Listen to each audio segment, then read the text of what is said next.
Ahí está, ya está grabando. Entonces, para la clase del día de hoy vamos a resolver este problema, ¿sí?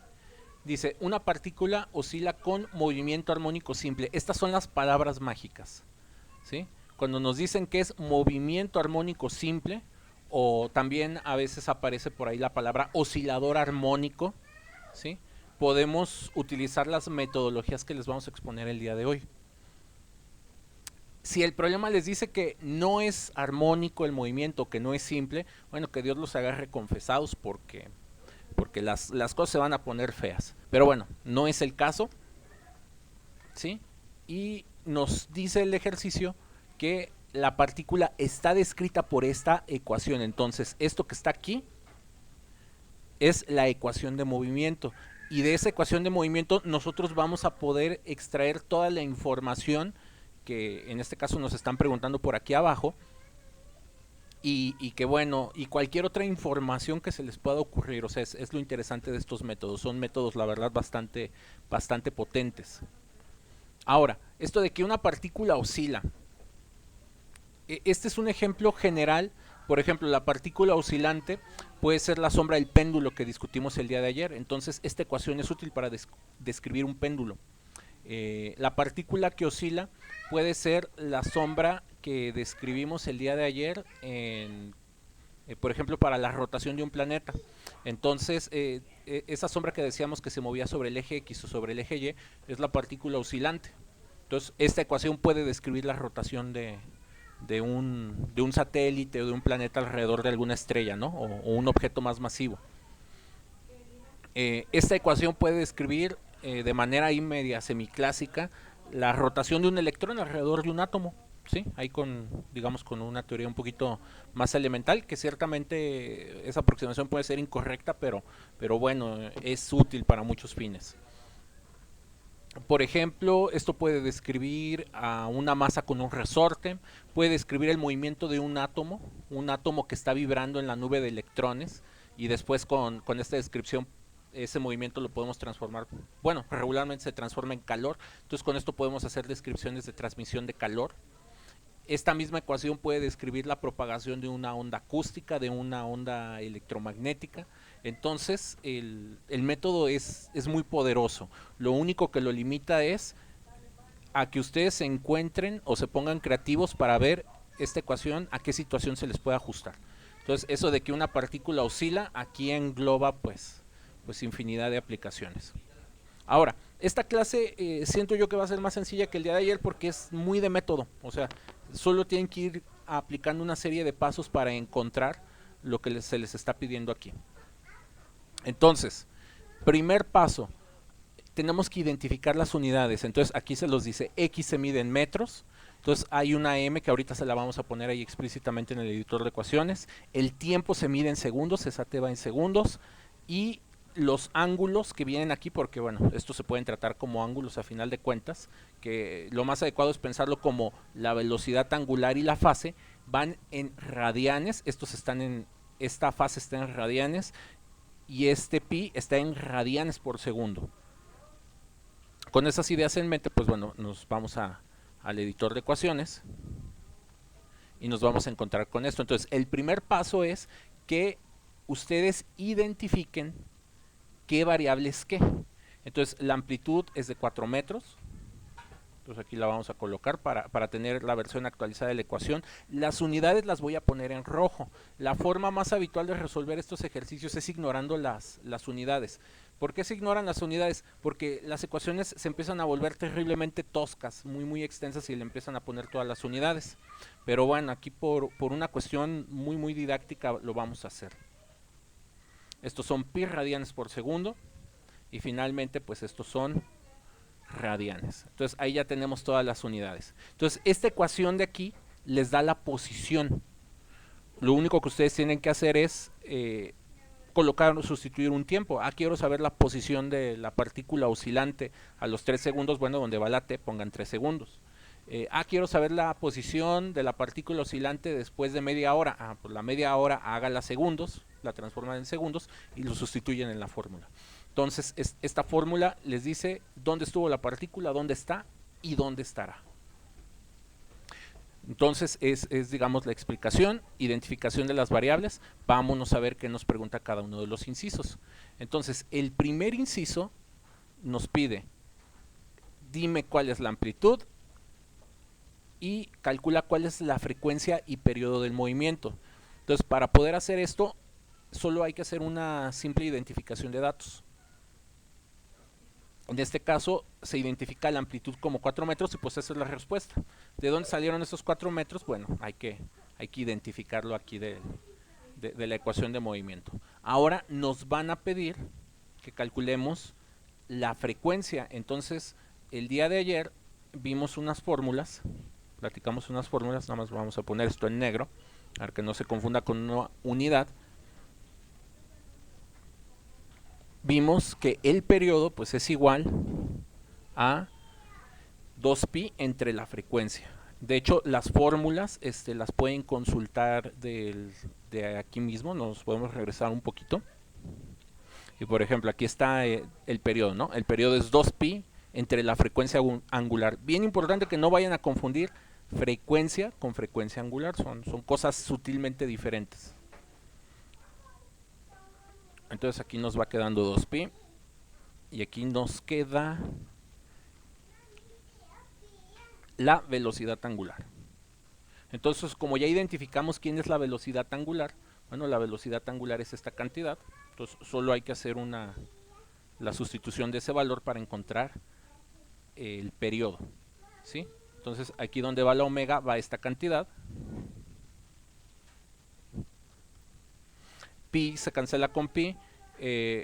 Los radianes, acuérdense que son una etiqueta para acordarnos que se trata de una especie de medida angular, pero en realidad los radianes no tienen dimensión. O sea, cuando definimos los ángulos el semestre pasado, pues vimos que un ángulo era segmento de arco entre radio, y como ambos tienen unidades de metros, pues en realidad esta unidad aquí es completamente innecesaria. Uno se lo pone para no regar el tepache, como por ahí dicen, pero estas son cosas adimensionales. Entonces, esa etiqueta de radianes uno la puede poner y la puede quitar a discreción. Ya que hacemos esto, pues ahí nos queda un 2, pi de arriba se cancela con pi de abajo, y estos segundos quedan en la parte de arriba. ¿Cómo sabemos que tenemos que poner segundos ahí? Pues también bastante simple, las unidades que nos dijeron debía de tener el tiempo, pues son segundos, ¿sí? Entonces ese es el inciso A para encontrar ¿cómo se llama? Para encontrar amplitud, para encontrar periodo y para encontrar la frecuencia. Pues la fórmula de frecuencia hay que recordar que es el inverso del periodo, el recíproco del periodo. Entonces, para encontrar la frecuencia, como ya tenemos el periodo, pues bueno, nada más sustituimos aquí los 2 segundos. 1 entre 2 da 0.5, ¿sí? Y las unidades de la frecuencia, pues el inverso de segundos son hertz o ciclos por segundo. Yo prefiero más los hertz. Entonces ahí está el inciso A. Muy simple, muy sencillo. El inciso A, les digo, es un ejemplo bastante típico de preguntas de examen de admisión para estos temas. Entonces es al que me gustaría que le pusieran más énfasis, además de que va a ser el más sencillo que haremos. ¿Hasta aquí alguna duda o pregunta? Yo, profe, Sí, Zapata. ¿los hertz qué miden? Eventos por segundo. O sea, digamos que esto es una vuelta que da el péndulo. El péndulo tarda 2 segundos en dar su vuelta, ¿sí? Digamos, eso queda claro, ¿no? Sí, profe, sí. Ahora, por segundo, dime cuántas vueltas da. O sea, en un segundo, ¿cuántas vueltas alcanzó a dar el péndulo?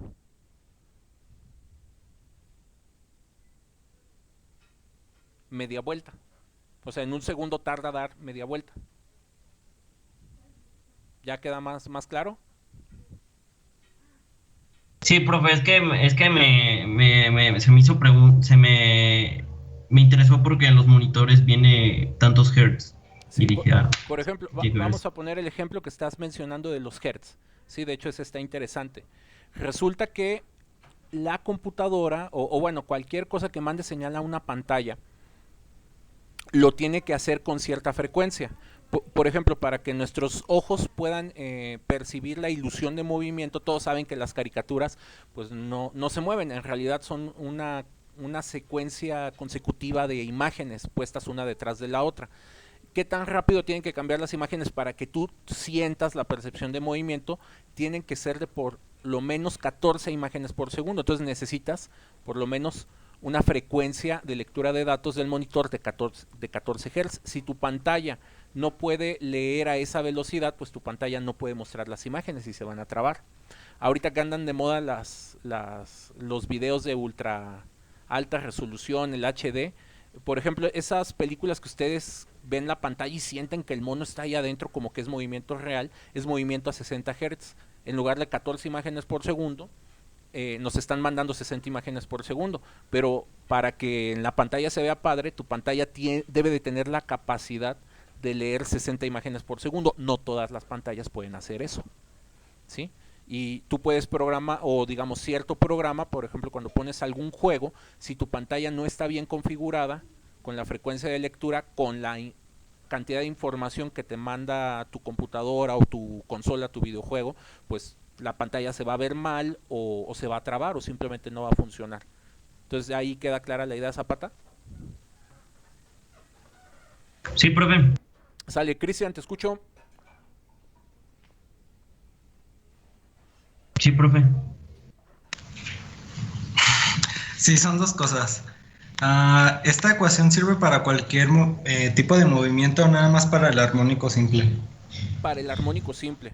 O sea, si tú, por ejemplo, ves una pelota que se mueve de forma oscilante,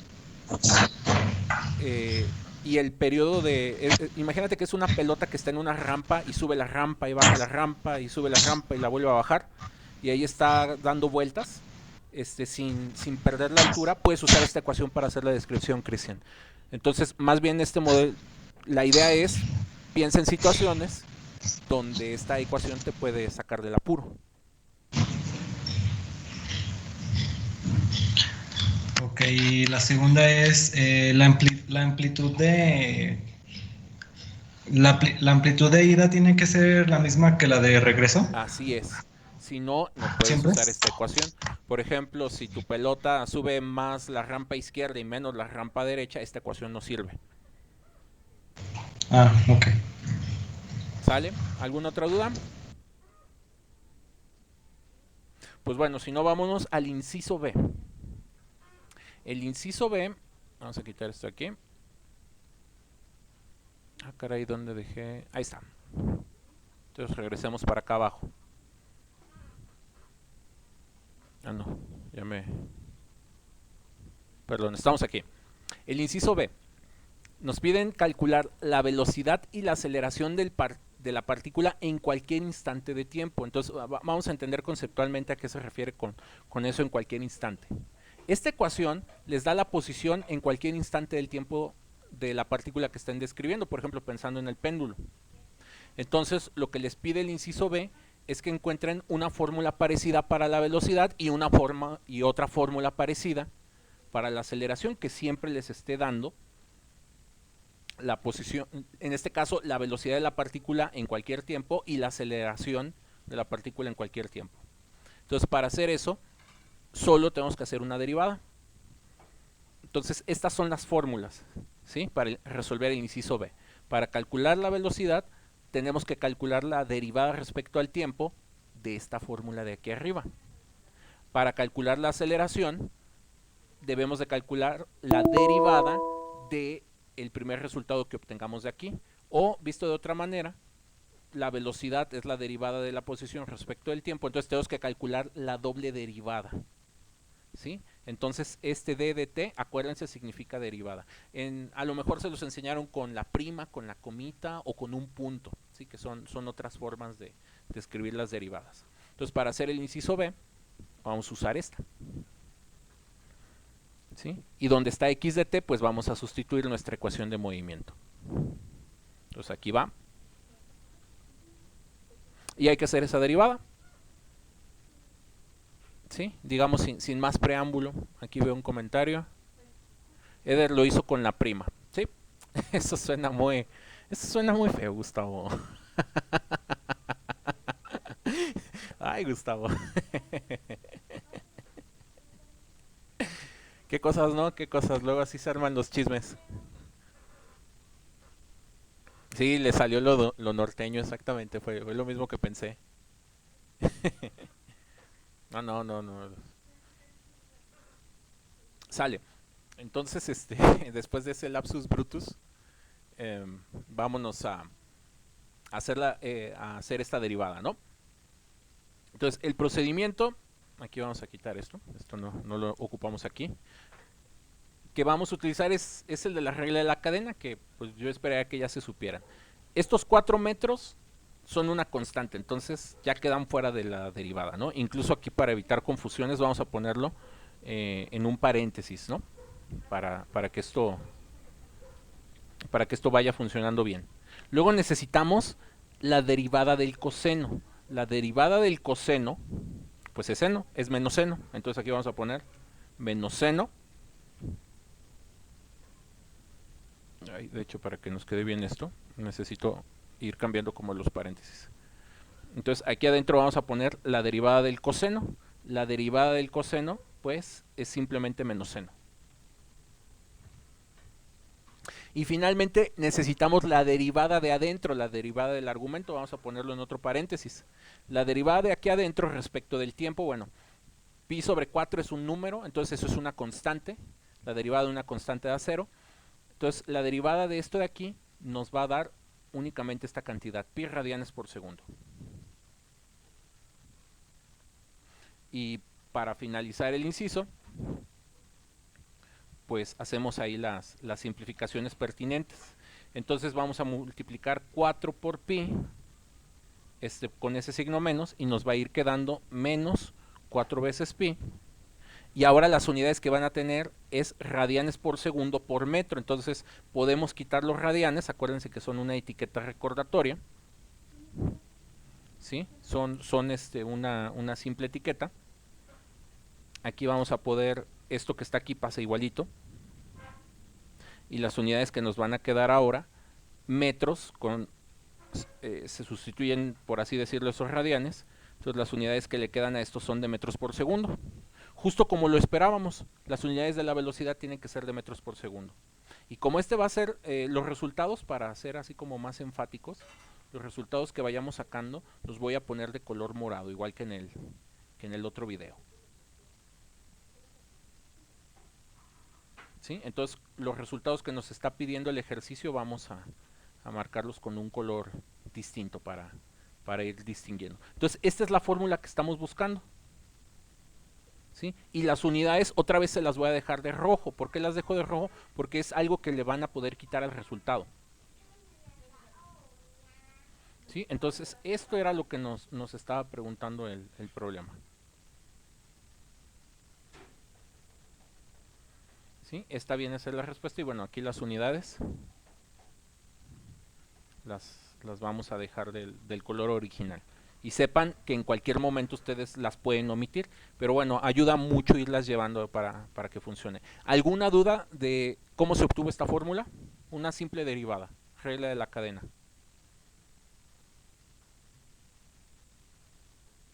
Para obtener la aceleración, ahora vamos a calcular la derivada de la velocidad, o sea, el cambio de velocidad es la aceleración, el cambio de posición es de tiempo. Siempre que escuchen por ahí una derivada significa cambio, ¿sí? El cambio de algo.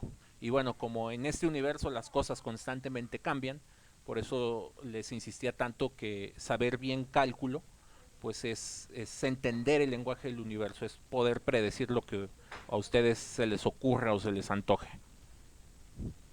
Entonces, para hacer este siguiente resultado, ahora vamos a volver a derivar esto que teníamos aquí. Nada más vamos a ser respetuoso con el código de colores, como estamos haciendo. Esto va a ser procedimiento, hay que mejor ponerlo en negro. Y bueno, ahorita las unidades las volvemos a pintar de rojo. Vean que uno se tarda más aquí en la clase haciendo esto, dándole formato, que en sí lo que es el cálculo. Y bueno, vamos a nuevamente hacer aquí la derivada. Entonces yo ya tenía esto acá, lo voy a guardar, ¿sí? Luego, en otro paréntesis, voy a poner la derivada del seno. La derivada del seno es el coseno. Entonces aquí va un coseno. Y luego me falta la derivada de adentro. La derivada de adentro va a ser otra vez pi radianes por segundo. ¿Sí? Entonces vean, solo es regla de la cadena. A ver, un comentario de Gustavo. Profe, anoche vi que el movimiento de los planetas no se puede calcular en su totalidad. Sus traslaciones son caóticas, algo así decía la nota. Entonces el movimiento no es armónico. Precisamente, aquí vamos, se me hace importante comentar esto. La naturaleza, ¿sí? Lo que ocurre en la realidad, valga la redundancia, es lo que ocurre en la realidad, ¿sí? Entonces, lo que dice Gustavo es cierto, el movimiento de los planetas es algo que raya en lo caótico. Tradicionalmente en la física ese problema se le conoce como el problema de los tres cuerpos, y es un problema que para resolverlo implica teoría de caos. Ahora, hay situaciones simples o hay aproximaciones que uno puede hacer para hacer descripciones matemáticas más sencillas como lo son estas. Entonces, las situaciones simples implican descripciones matemáticas simples. Por ejemplo, si tú solo quieres describir el movimiento que existe del planeta Tierra con la Luna, la descripción es muy sencilla de hacer. Pero si tú quieres hacer esa descripción y tomar en consideración cómo afecta el hecho de que el Sol esté posicionado, de que el Sol esté en cierto lugar, y quieres tú saber el Sol cómo le afecta el movimiento a la Tierra y cómo le afecta el movimiento a la Luna, la matemática da un brinco espantoso. ¿Sí? ¿Por qué? Porque es una situación más complicada. Entonces una situación más complicada necesita una descripción, pues obviamente más complicada. Entonces esa es la tarea de la ingeniería, de la física. Estar viendo para ciertas situaciones qué modelo matemático es más apropiado. Entonces, si necesitas una aproximación burda, pues claro que lo puedes hacer con métodos sencillos como estos, que es la primera vez que ustedes lo ven. Entonces, enseñarlo de esta manera tiene más un fin didáctico que un fin de que con ustedes ya con esto se vayan a ir a hacer un cálculo de alguna situación real. Ya cuando se enfrentan a la situación real, pues ustedes tienen que estimar, se supone que esa es la valía del ingeniero, o del físico, del matemático, y dices, mira, necesito un modelo, este modelo es más que suficiente para describir la situación o hacer las predicciones que yo necesito. ¿Sí? ¿Cuál sería el error? Bueno, que tú uses un modelo que no es adecuado. Entonces, por ahí va un poquito la cosa. ¿Sí? Y el movimiento de los planetas en realidad no es armónico, es una cosa muy muy complicada de describir. Ya, por ejemplo, para hacer estas misiones ¿cómo se llama? Esta misión que ahorita se encuentra en Marte, pues bueno, tuvieron que haberlo resuelto con teoría de caos para poder colocar ahí el robotcito en la superficie de Marte, ¿sí? Y hay un montón de gente detrás de eso. Ahora, y cuando te dicen el margen del error, ¿cómo se calcula? Hay una cosa que se llama propagación de errores, pero bueno, ese es otro tema. Se llama propagación de errores, es una aplicación del cálculo multivariable, del cálculo de dos variables. Entonces tienen que aprender cálculo de varias variables para hacer propagaciones de errores, ¿sí? Y eso ya es un tema exclusivo de la licenciatura. Profe, es que una vez vi un problema que básicamente te decía que el periodo orbital de un planeta, pero te decía que como margen de error algo así era 0.4, algo así. Sí, y hay unas Entonces nunca supe qué hacer. de hecho hay unas fórmulas muy sencillas para calcular la propagación del error. Pero bueno, es como todo, hay que darse tiempo para verlas.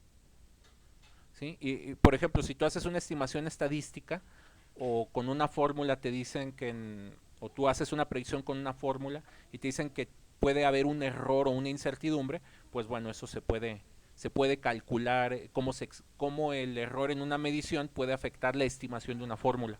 Pero bueno, eso está fuera de los alcances del curso. No porque sea difícil, la verdad es falta de tiempo. Si tuviéramos 5 horas a la semana, les apuesto que veríamos eso y más. Ahora, sería como calcular la segunda integral. Calcular la segunda integral es bien fácil, Gustavo. Pero eso lo van a ver ya que vean las integrales definidas. Pero ese es otro tema. Sale, entonces, aquí ya planteamos esto de por acá. ¿Sí? Y bueno, para ir terminando el ejercicio, pues nada más colocamos nuestro resultado final, ¿no? Que va a ser muy simple. Vamos a multiplicar esto de aquí por esto de por acá. Y nos va a quedar menos 4pi cuadrada. Y nos queda menos 4pi cuadrada. Las unidades de esta 4pi cuadrada, ahorita se las agregamos, van a ser metros sobre segundo al cuadrado. Aquí tengo metros, segundo, segundo. Entonces unidades de aceleración como justo como se esperaba. Y esto de aquí adentro, de hecho le puedo quitar un paréntesis para que quede más sencillo. Queda simplemente así. Entonces vamos a poner todo esto de morado porque es nuestra respuesta que buscábamos.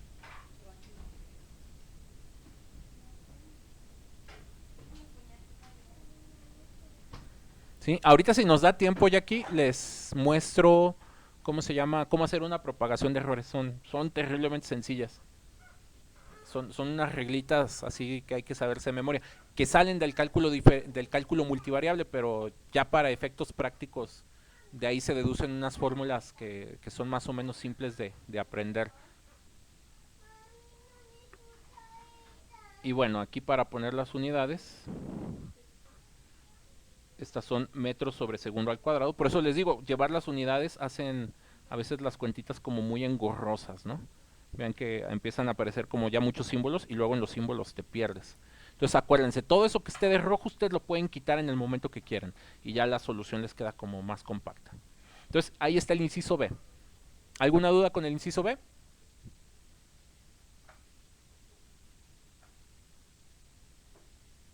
No. Sale. Entonces, sí, la clase se está grabando, Gustavo. De hecho, se grabó una versión sin unidades, ¿sí? Donde sus compañeros que están muy preguntones últimamente, los del 612, hacen algunas observaciones y ustedes me está agradando bastante eso porque me están haciendo otro tipo de preguntas y también completa mucho el tema. Nada más que con ellos no puse todo lo que está en rojo, entonces así el cálculo también es más fácil de seguir. Entonces van a tener dos versiones de esta clase. Ahora, vamos al inciso C. El inciso C, aquí les pregunta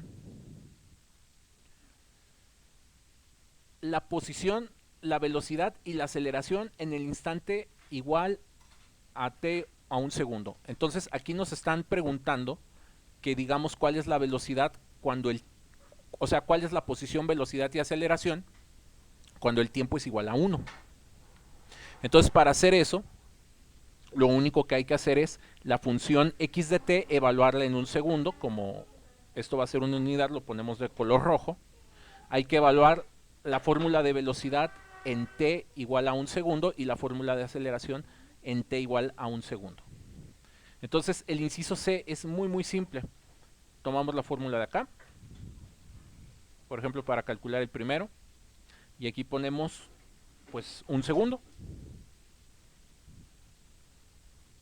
Entonces donde vean a la variable t hay que sustituir el valor t igual a un segundo, ¿sí? Entonces se hace así. Para hacer esto hay que utilizar su calculadora. Entonces, para hacer todos estos tipos de problemas, su calculadora tiene que estar en radianes. Ya ven que luego les decimos, cuando hagan los problemas de vectores, de ángulos y de trigonometría, revisen que la calculadora esté en grados, y el profe los empieza a regañar. Pues ahora la indicación es la contraria. Tienen que asegurarse que la calculadora esté en radianes. Si la calculadora está en radianes y ustedes la utilizan para hacer estas cuentas, el resultado obviamente les va a quedar mal. Entonces, para hacer este primero voy a ir haciendo como muy detalladamente paso por paso, ¿sí? Entonces lo primero que tenemos que hacer es esta multiplicación. Al hacer esta multiplicación, estos segundos de aquí se van a cancelar con estos segundos de acá y les van a quedar radianes, y ese 1 desaparece. Entonces les queda esa cantidad, ¿no? Y con su calculador ustedes pueden hacer la suma de pi. Usen el símbolo de pi, no usen aproximaciones. De pi más pi entre 4. Ya que hagan esa pequeña cuenta en su calculadora, ¿sí? De pi más pi entre cuarto, les va a quedar 3.9269. Entonces todo esto de aquí en su calculadora, se tiene que hacer, lo voy a hacer en otro paso.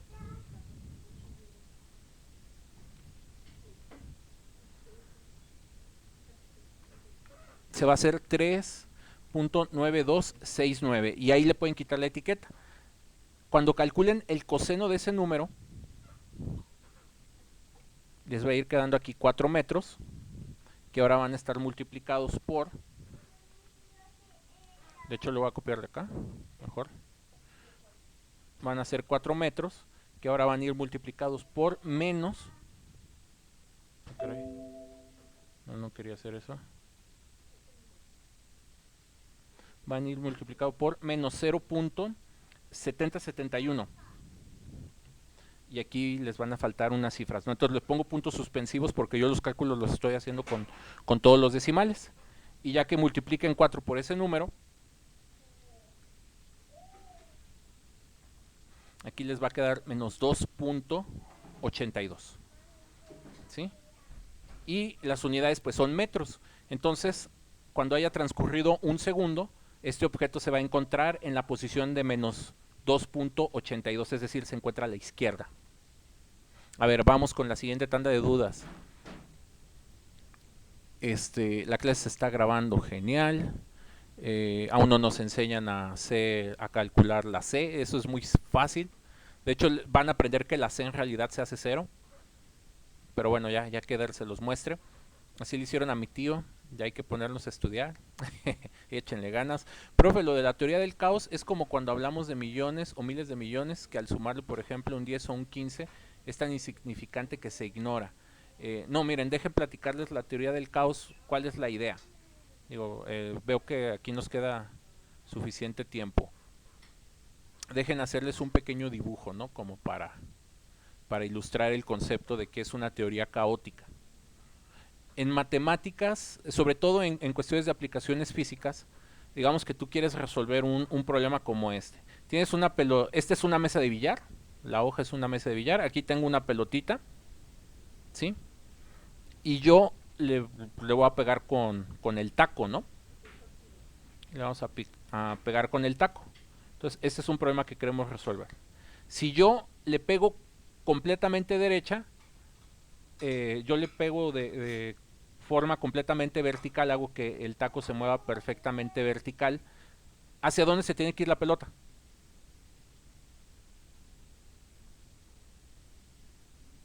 O sea, yo empujo esto para adelante para pegarle. ¿Para dónde se tiene que ir la pelotita?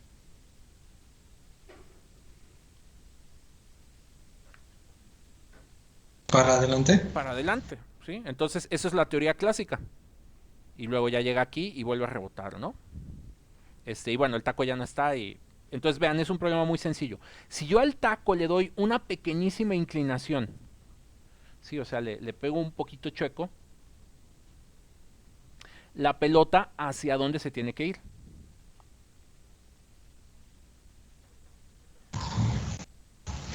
¿Hacia la izquierda? Hacia la izquierda. Se va a ir ligeramente inclinada hacia acá.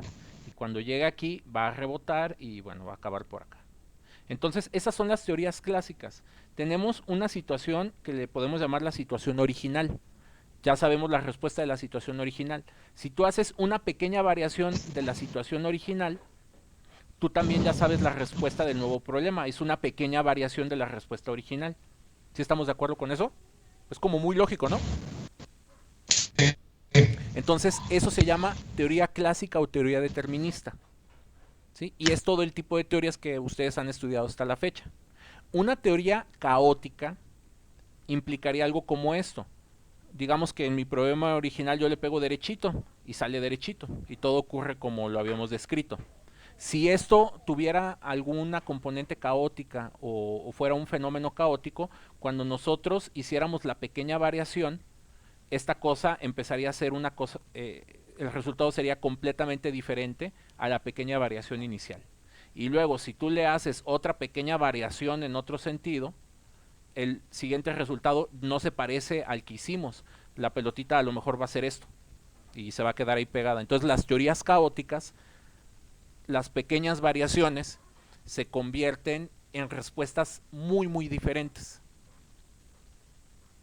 Esos son las teorías caóticas. Entonces, cualquier pequeña variación en la condición inicial te produce un problema completamente distinto y por lo tanto ya se vuelve muy difícil predecir qué rayos va a suceder. Tienes que utilizar otro tipo de técnicas matemáticas. Entonces, ¿sí queda más o menos claro lo de la teoría de caos, Cristian? Sí. ¿Y siempre se aplica a cosas muy grandes o también a muy pequeñas? Las teorías caóticas se pueden aplicar a objetos grandes o pequeños. Más bien, las teorías caóticas se aplican a fenómenos muy complicados donde aparecen como muchas componentes.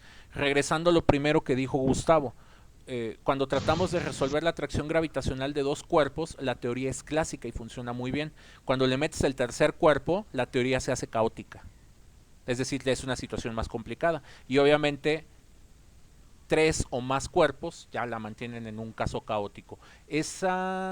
Digamos, ese problema se demostró que era caótico por ahí de los 1800, lo demostró Lagrange, si no me falla la memoria.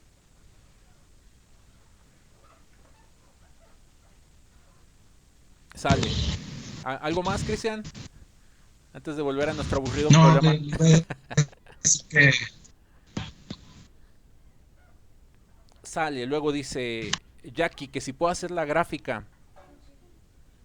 La mayoría de la física real es caótica, Zapata. Jackie, ¿puedes ser más específica? ¿A qué te refieres con hacer la gráfica? Es que quería hacer la gráfica de posición, velocidad y aceleración, pero no me cogió GeoGebra. ¿Quién sabe por qué? La gráfica la puedes hacer en GeoGebra.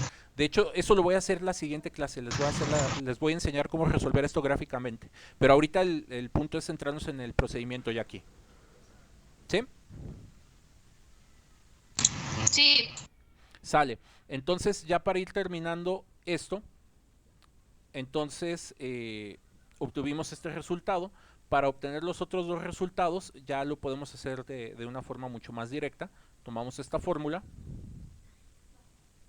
Y aquí igual le ponen un segundo. Y con ayuda de su calculadora obtienen el resultado deseado, ¿no?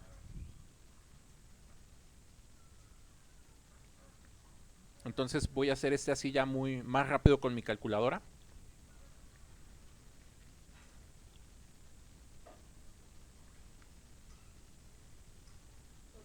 Entonces aquí adentro les vuelve a dar el 3.9669.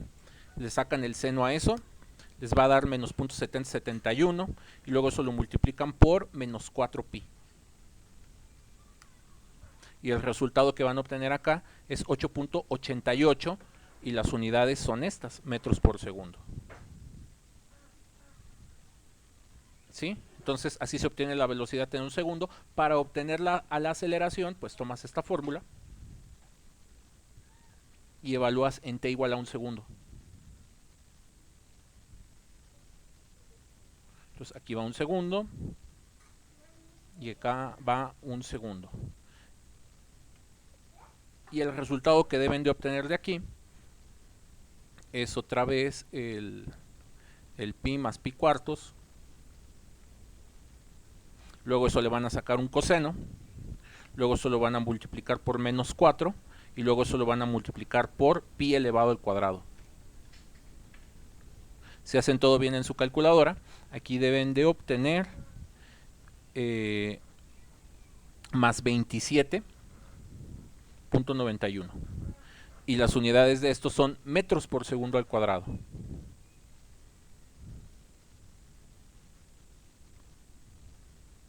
Las voy a copiar de acá. Ahora, para terminar la clase, vamos a calcular la velocidad y la aceleración máxima que puede lograr este péndulo. Para hacer ese cálculo, hay que recordar cuál es el dominio y el rango del seno y del coseno. Entonces, ¿qué significa eso? ¿Cuál es el valor más grande o el valor más pequeño que pueden tomar este tipo de funciones? Entonces, como ustedes ya bien saben, el máximo valor que puede tomar la función seno es más 1, el mínimo es 0 y bueno, el valor inverso sería menos 1, ¿no? El coseno es exactamente la misma historia. Entonces, para poder hacer esos cálculos, lo único que vamos a hacer es, tomamos de aquí. Entonces, para calcular la velocidad máxima, implica que esto de acá, que les voy a poner de otro color, o sea que todo esto, para algún tiempo, que no sabemos cuál es el tiempo y de hecho no nos interesa, todo esto que está en verde se va a hacer un 1.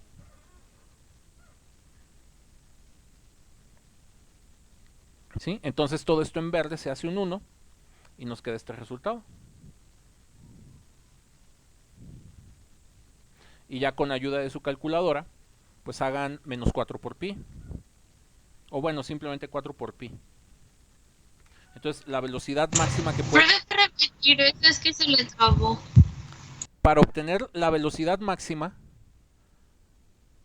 hay que ver cuál es el valor más grande que puede tener el seno. Entonces, el valor más grande que puede alcanzar la función seno es 1. ¿Sí estamos de acuerdo con eso o no?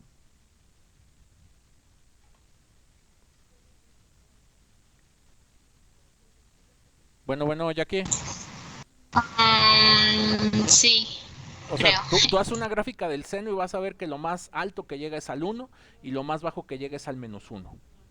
Entonces, esto de aquí está haciendo que el valor de la velocidad suba y luego que el valor de la velocidad se vaya haciendo 0 y luego que el valor de la velocidad vaya bajando y se haga negativa y luego vuelve a subir. Entonces, para obtener cuáles son los valores extremos de la velocidad, todo esto de aquí pues le damos el máximo valor absoluto posible, que es 1. Entonces, esto de verde se hace 1 y si se hace 1, no sé si estés de acuerdo que se queda esto. Le pongo los dos signos, les pongo más y menos, porque bueno, el seno puede valer más 1 o puede valer menos 1. ¿Sí o no? O más o menos. Sí, ya. Entonces, la velocidad máxima que puede alcanzar este objeto oscilante es de 12.56. Por ejemplo, la posición máxima que puede alcanzar este objeto es de 4 metros. Lo más lejos que puede estar es en el más 4 y hasta el otro extremo puede estar en el menos 4. La máxima velocidad puede ser más 12.56 o menos 12.56. Y para encontrar la aceleración vamos a hacer exactamente lo mismo. Vamos a tomar esta. Entonces, la velocidad máxima implica que este coseno, pues buscamos que se haga un 1. Y si hacemos eso, nos va a quedar 4 pi cuadrada de acuerdo a nuestra deducción que hicimos. Y eso en términos de valores, pues bueno, lo sacamos.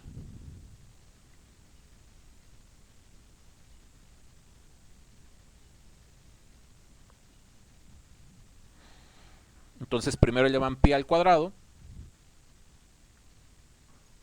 y luego lo multiplican por 4 y van a obtener el valor extremo de 39.47. Y ahí tenemos velocidad y aceleración máximas posibles para este tipo de movimiento. Y aquí nada más no pierdan de vista que lo verde se tuvo que haber hecho un 1. Es una manera como muy heurística el tanteo para encontrarlo. También otra forma de encontrar estos valores es a través de un problema de máximos y mínimos con derivadas. ¿Sí? No sé si vieron máximos y mínimos con derivadas, que estoy casi seguro que no.